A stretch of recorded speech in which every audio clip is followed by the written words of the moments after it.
Newsfirst, Newsline with Sharlan. Hello there, a very good morning and welcome to another edition of Newsline, coming to you live and direct from our Newsfirst studios here in Colombo. Of course, your usual host Sharlan is out for the day. I'm Sharlan Benedict and I will be sitting in for him. Of course, today our guest is a very special person, marking quite a notable absence here on Newsfirst. A very warm welcome out to you, Mr. Kirti Tennakon, back again on Newsline after quite a long time. Mr. Tennakon, where have you been? Good morning, and it's a pleasure to be back with Newsline after a very long time. And as you know, I was assigned and working as the governor of the southern province and central provinces as the governor in my capacity. So I had very less time to spend with Newsline. So here I am back. You're back. It's a new government, of course. Your responsibilities have switched from administration to now maintaining checks and balances with the government. Of course, this is nothing new to you, as you were a part of the civil society and now you are back in your old shoes. For the first time, I am getting reminded that I am on the no job category. After a while, let's see. So when it comes to the public and social life, it never ends. So the responsibility as civilian, responsibility as a civil activist, as an experienced man, as a public servant, civil servant, it never dies. Of course, as this is nothing new for you, of course, this wouldn't be too much of a task, but it's quite the right time to be a part of the civil society, because there are a lot of public issues that aren't being addressed, and one of the main reasons for this is that the most sovereign body of Sri Lanka is now prorogued. Of course, Parliament is what we're speaking of, and effectively there is no opposition. That's the main issue. The government, basically a country runs with a ruling party plus opposition. Here in this case, we don't see a real opposition at the moment. We saw that the sworning of the ministers are taking place, sworning of state ministers were taking place, sworning of the new secretaries were appointed, new head of institutions were appointed, some of them, and only yesterday the public institutions, companies and the authorized agencies were listed, gazetted for the relevant ministries and the ministers. For that matter, it's a quite big absence. And in the same time, we saw that so much of issues related to day-to-day life of the people, socially, economically, so much of issues were raised, but these issues were not taken into the real levels or the real stages, for that matter, as there's no parliament operating at the moment, as it is prolonged, and in the other hand, there's no political platforms where these issues are taking place. For example, when it comes to the economy, there are so much of issues are raised with the inflation rate, the dollar rate is rising on a daily basis. In the other hand, the environment related issues which coming on sand mining, sand licensing for the transportation and all that. In the other hand, we saw the issues related to the media freedom is taking place. So much of individuals, the media personnel were attacked and all that. When it comes to the human rights and all, by doing justice to everyone, I believe you were referring to the incident of the staffer at the Swiss embassy. Of course, that is still a pending case, and there are multiple reports that have been put out regarding this issue, and there is no finality on the proceedings. Yeah, that's the issue what I am raising here. They are really concerned issues. They are in public or the political platforms which has not taken place. So this is not natural to Sri Lanka for a long time. For last 6-7 years, we have seen that whenever issue is taking place, in whatever the circumstance, people was talking about it, people were protesting, people was very open openly showing their opinion on that. People are vocal, people are ready to talk about. But here, for the first time, we see for a break of 2-3 weeks now, the people are quite silent. Most interestingly, the politicians, the people who was really vocal during last 2-3 months is keeping their mouth very shut. This is a shame, of course. But of course, it's just only been 3 weeks since the election. Silence after 3 weeks tells a very big story in a way that we are in an abnormal situation. But speaking specifically about this incident surrounding the Swiss staff, of course, this all happened in a backdrop where in a Switzerland court they ruled that gathering funds for the LTTE is not an illegal practice in Switzerland. Now, I don't know if it's coincidence, but it just so happens to be that the Swiss embassy in this case is the embassy that is connected to this entire incident. We have to look for the big picture. Even during the Second World War, Switzerland is considered as a neutral country, and it has been throughout. This is like a hospital where when you are having a war, the Switzerland is just like a hospital. There's no one attacks basically. But here in this case, Switzerland embassy here in Sri Lanka came at the middle of a controversy now. Switzerland is known for its partiality throughout, and we are here during the first 2 weeks. We are having a controversy with the Swiss government. So this is not healthy for democracy. This is not healthy for the international relations of Sri Lanka. The issue here, there are very few individuals, there are very few political parties, including UNP, the individuals, the leaders, the opposition, the leaders of the political parties are not talking about it. I mean, it is not the right thing. You said and the civil society, which is working very closely with the Swiss embassy for such a long time, which has been funded their programs throughout last 2-3 decades, is keeping their mouth shut, which is shame on it again. So this is not just about the incident of Switzerland embassy in related to that and all that, but here the other concern factors, the hate speech, the environment factors, the economy, day-to-day life, and even the paintings on the walls in Kandy and all that. The wall in front of Dalada Maligawa is called Kirisayura basically. Right? It was painted, and you know, this is something we are in a situation. What we need is the usual way the people behaves on this. Keep on talking. The opinions comes free, and people is having a opportunity to take up the right opinion, to balance it and come into a conclusion of their own. That environment is not prevailing. So, don't you believe that whichever administration that has come into power, this is not a simple local council or provincial council or a simple institution that we're talking about. This is a country that we are talking about. Isn't it fair to give the ruling party a chance to at least get their feet settled? Because in all honesty, there is no majority in parliament. They don't have a majority in parliament, so certain fiscal issues and certain pressing issues of the country cannot be taken up and cannot be passed properly. When the parliament is prolonged, I mean, there's no way, no way these issues can take in the parliament.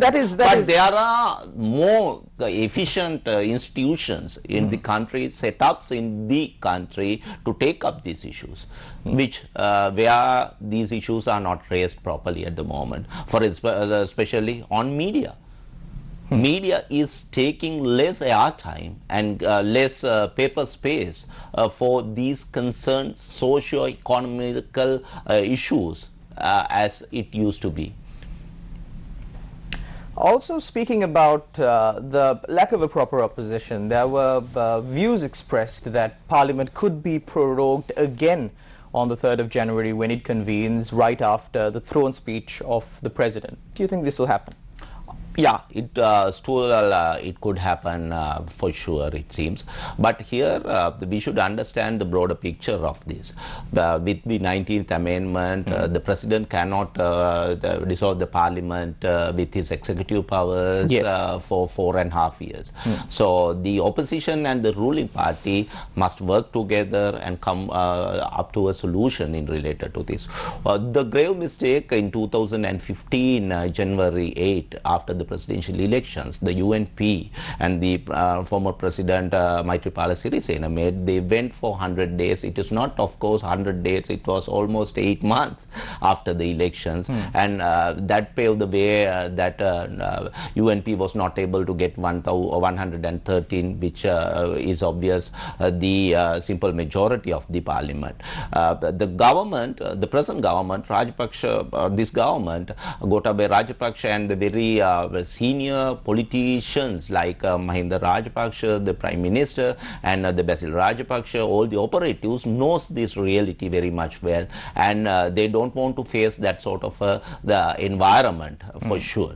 So, I mean, to be fair to both parties, what I am saying here, the parliament can go like this. And in the other hand, Parliament was not so active in any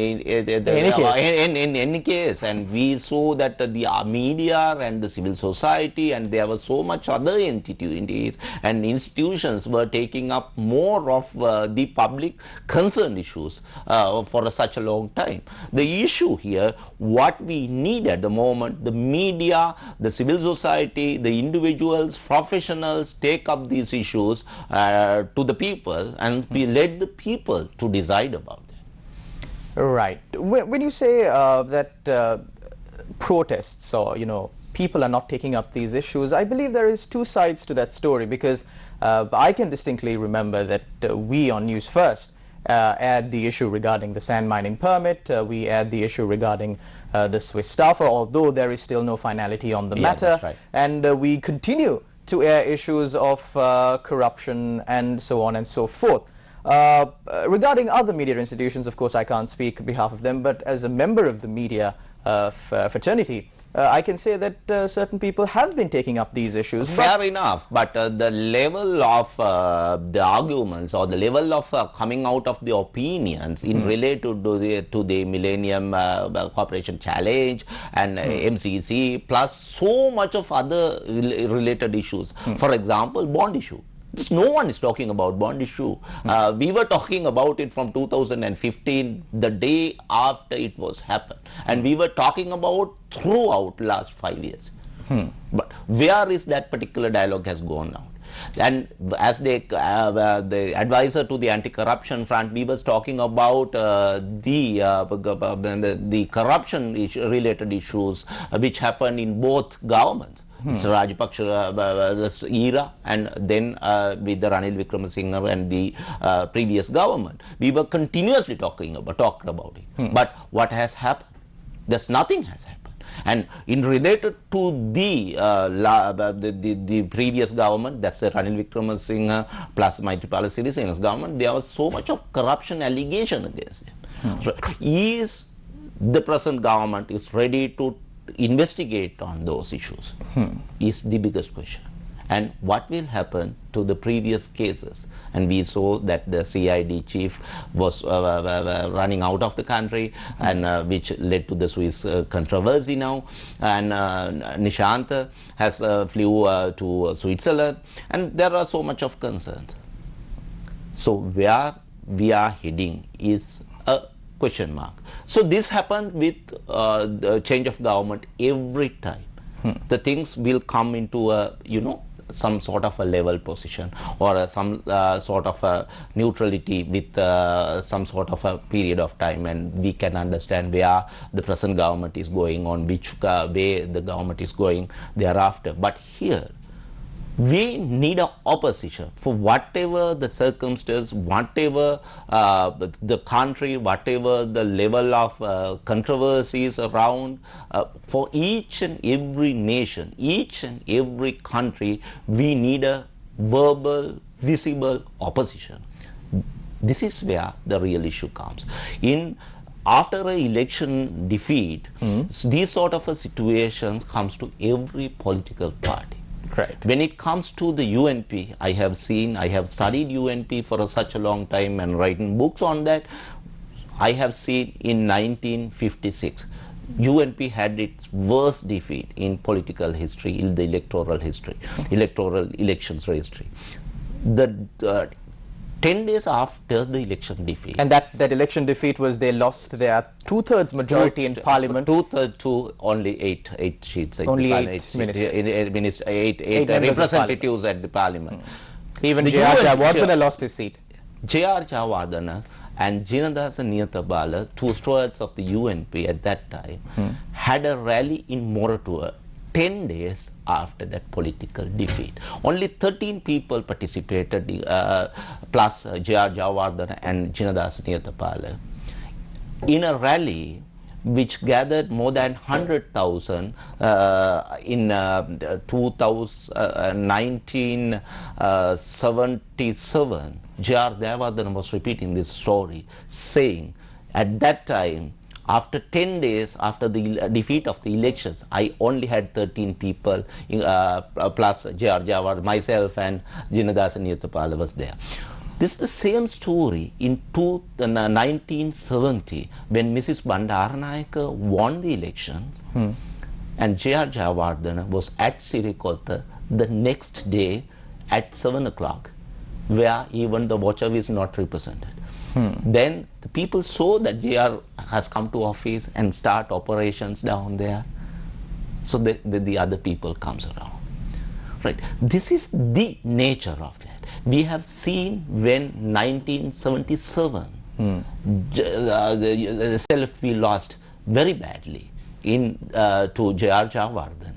And Mrs. Bandaranayake, Hector Kobakadu, Felix Las Bandaranayake, these people were down there with people talking about the people who have suffered and taking up the issues related to the people. That's the leadership. And my issue was that quality of the leadership has gone. But I think that the United National Party is trying a different card this time. They have gone on to appoint a committee to review the future of the United National Party. This is this UNP struggle, which everyone knows has dragged for almost 18 years for sure. And I can well remember after 1999 election defeat, the presidential election defeat by Ranil Wickremesinghe, there were people, there were UNPs who was telling that Ranil Wickremesinghe should step down at that. This was in 1999. 1999. So we're here 20 years later. Yeah. After 20 years, we are having still the same issue. This is not. I mean, UNP cardholders, UNP parliamentarians, UNP Central Committee or whatever, they can, working committee, they can decide on their future. But here, indifferent to that, there must be a future for the Sri Lanka, there must be a future for the nation, for the country. That is what is not happening. This is the same situation in 2010 when Sarath Fonseca lost the presidential election. But here the vacuum was filled by civil society at that particular moment. 2012, after 13 months after the election defeat by Sarath Fonseca, the civil society got organized and they came as a formidable force representing taking the space of the opportunity of the opposition for that matter. They grabbed the opportunity and they were the opposition. There were only 44 members of parliament. There were only 44 members. Moreover, there's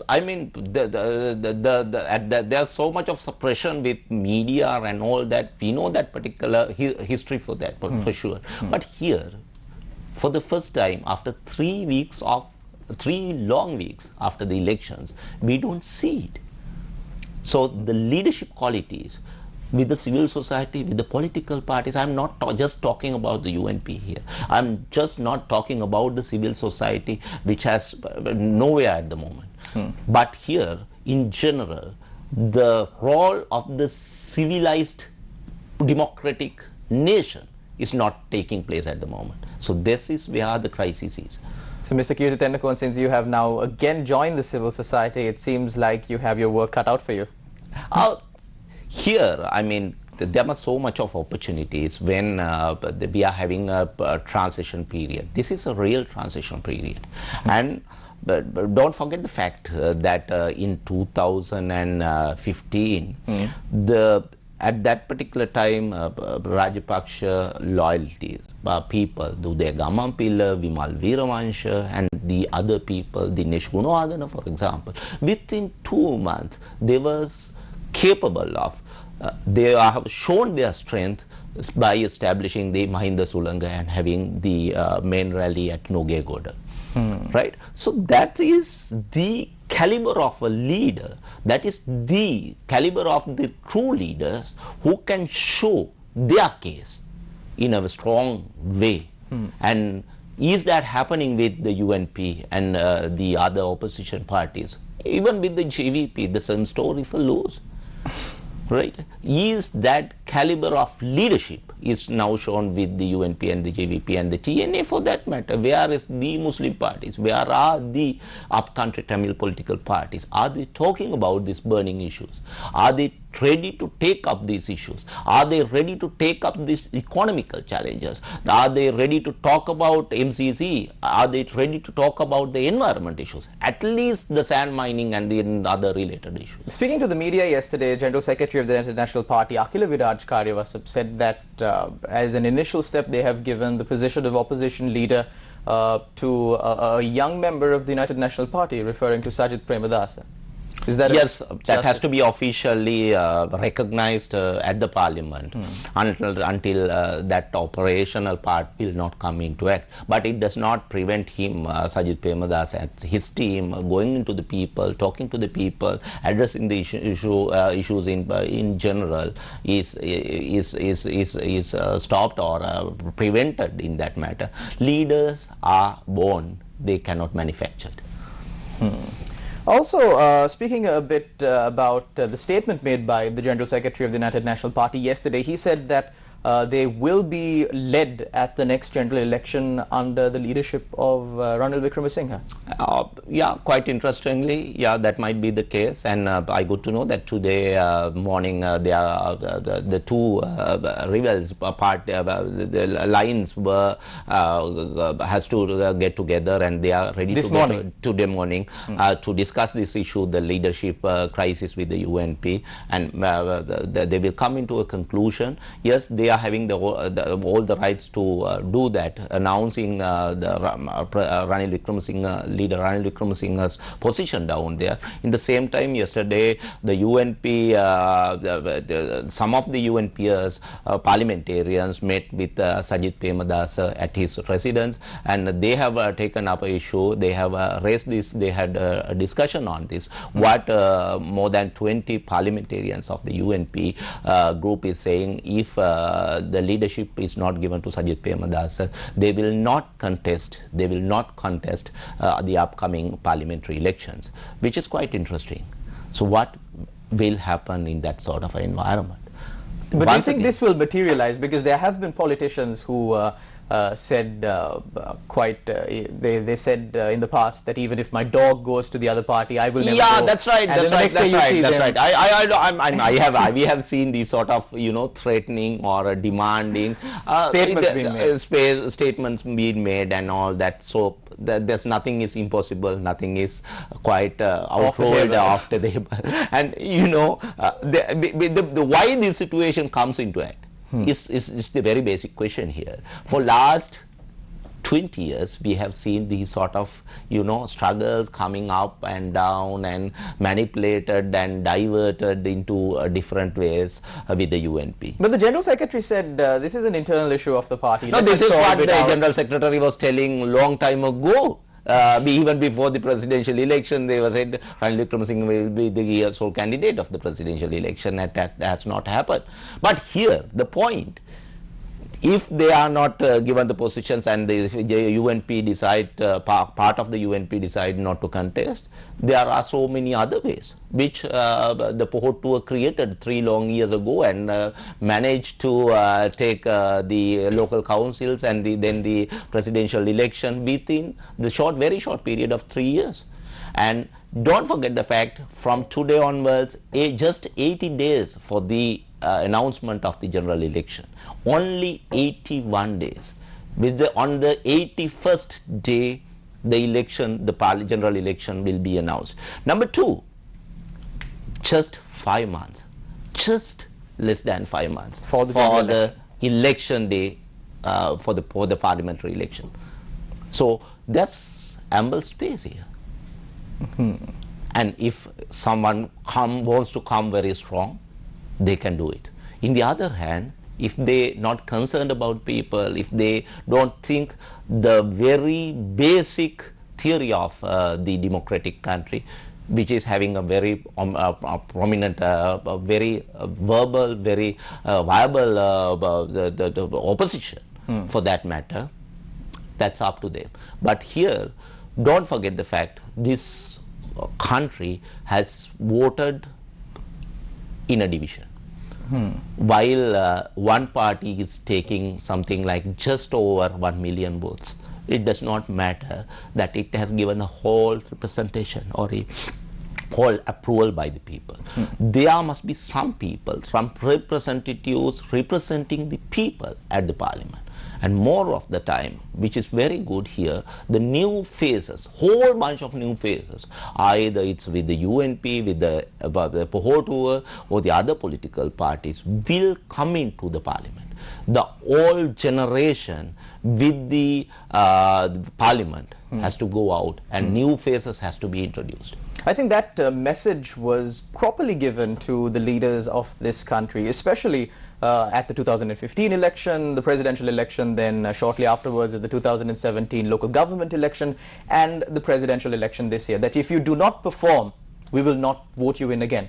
That's right. And that is what the general public must repeat at the general election.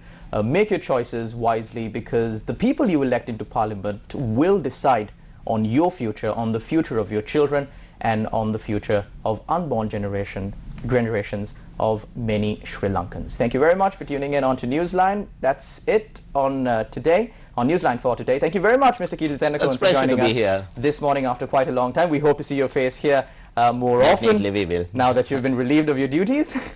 Thank you very much once again to all our viewers out there for tuning in. Join us again tomorrow, same time, same place. Until then, take care and God bless.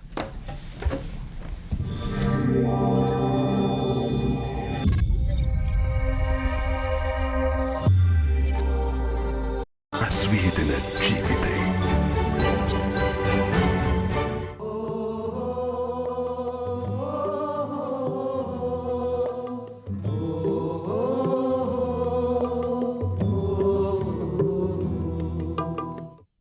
Sinhala ගීත සාහිත්‍යයේ යතිවර ආගමනය ගීතේ සාහිත්‍යාංගයේ පෝෂණය උදෙසා කර ඇති මෙහෙවර පිළිබඳ අවලෝකනයක යෙදෙතොත් එහි ප්‍රමුඛ කේන්ද්‍රීය යතිවරයාණන් හැටියට පූජ්‍ය රඹුකන සිද්ධාර්ථ යතිවරයාණන් වහන්සේ හැඳින්වීම යුක්තියුක්තය.